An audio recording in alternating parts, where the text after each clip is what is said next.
ମୁଁ ହେଉଛି ମୋବାଇଲ। ମୁଁ ଜ୍ଞାନର ଭଣ୍ଡାର, କିନ୍ତୁ ମୋତେ ସାବଧାନର ସହିତ ବ୍ୟବହାର କର। ମୁଁ ନିଦ ଚୋରି କରେ, ମୁଁ ଶାନ୍ତି ଚୋରି କରେ, ମୁଁ ଆଖିର ଆଲୋକ ଲିଭାଏ। ମୁଁ ହେଉଛି ମୋବାଇଲ। ମୁଁ ବଡ଼ କାମର ଜିନିଷ। ଆଜି ମୁଁ ପ୍ରତ୍ୟେକ ମଣିଷ ପାଇଁ ଆବଶ୍ୟକ। ଆଜିର ଦୁନିଆରେ ମୋ ଠାରୁ ଅଧିକ ଶକ୍ତିଶାଳୀ କେହି ନାହାନ୍ତି। ଆପଣ ଜାଣନ୍ତି କାହିଁକି ଏବଂ କିପରି ମୁଁ ଏତେ ମଜବୁତ ଏବଂ ବଳଶାଳୀ ହେଲି? ମୁଁ ହେଉଛି ମୋବାଇଲ।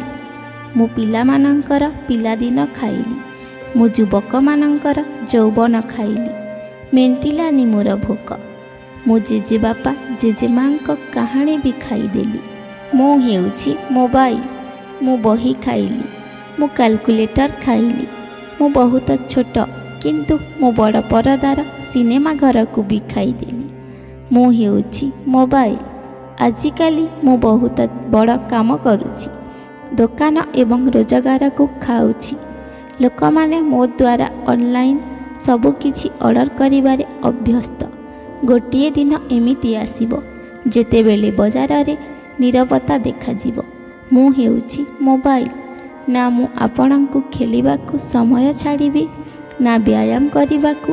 ମୁଁ ଆପଣଙ୍କର ଦକ୍ଷତାକୁ ମଧ୍ୟ ହ୍ରାସ କରିଦେବି।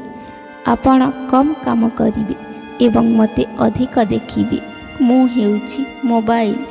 ଯେମିତି ଆପଣଙ୍କୁ ମୋର ନିଶା ଲାଗିଯିବ, ସେମିତି ମୁଁ ଆପଣଙ୍କର ଅଭ୍ୟାସରେ ପରିଣତ ହୋଇଯିବି। ମୁଁ ଆପଣଙ୍କୁ ସେହି ଲୋକଙ୍କ ଠାରୁ ଦୂରେଇ ଦେବି ଯିଏ ଆପଣଙ୍କର ବହୁତ ନିଜର ଅଟନ୍ତି। ମୁଁ ହେଉଛି ମୋବାଇଲ। ମୁଁ ଟର୍ଚ୍ଚକୁ ଖାଇଲି, କ୍ୟାମେରା ଖାଇଲି। ମୁଁ ପ୍ରତ୍ୟେକ ଗଳିର ସମସ୍ତ ଖେଳ ଖାଇଗଲି। ମୁଁ ଟେପ୍ ରେକର୍ଡ଼ ଖାଇଲି। ବର୍ତ୍ତମାନ ପିଲାମାନଙ୍କର ପିଲାଦିନ ଖାଇ ଆହୁରି ମୁଁ ଅଧିକ ଶକ୍ତିଶାଳୀ ହେଉଛି। ମୁଁ ହେଉଛି ମୋବାଇଲ। ମୁଁ ରେଡ଼ିଓ ଖାଇଛି, ଘଣ୍ଟା ଖାଇଛି, ଟିଭି ମଧ୍ୟ ଖାଇଛି। ମୁଁ କମ୍ପ୍ୟୁଟର ଖାଇଲି। ମୁଁ ଚିଠି ବା ପତ୍ରକୁ ସମ୍ପୂର୍ଣ୍ଣ ନଷ୍ଟ କରିଦେଲି। ତେଣୁ ମୋତେ ସାବଧାନରେ ବ୍ୟବହାର କରନ୍ତୁ। ସାବଧାନରେ ବ୍ୟବହାର କରନ୍ତୁ। ବିଶ୍ୱାସ କରନ୍ତୁ, ଏହି ଚ୍ୟାନେଲ ଆପଣଙ୍କ ପାଇଁ ପ୍ରତିଦିନ ଏମିତି ଶିକ୍ଷଣୀୟ ବାର୍ତ୍ତା ଆଣିବ।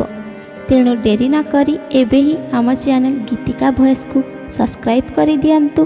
ନୋଟିଫିକେସନ୍ ବେଲ୍କୁ ଅନ୍ କରିଦିଅନ୍ତୁ। ଭିଡ଼ିଓକୁ ଗୋଟିଏ ଲାଇକ୍ ନିଶ୍ଚୟ କରନ୍ତୁ। ଭିଡ଼ିଓ ଦେଖିଥିବାରୁ ବହୁତ ଧନ୍ୟବାଦ।